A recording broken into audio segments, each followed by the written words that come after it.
Hi everyone, Zoe Clarke here from RosterElf. Today I'll show you how to customize the shift swap cutoff time so your team can swap shifts smoothly without last-minute surprises.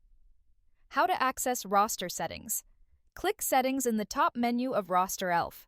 This opens your global account settings. Select Roster from the drop-down menu. You'll land on the roster settings page where cutoff times live. How to set the shift swap cutoff time.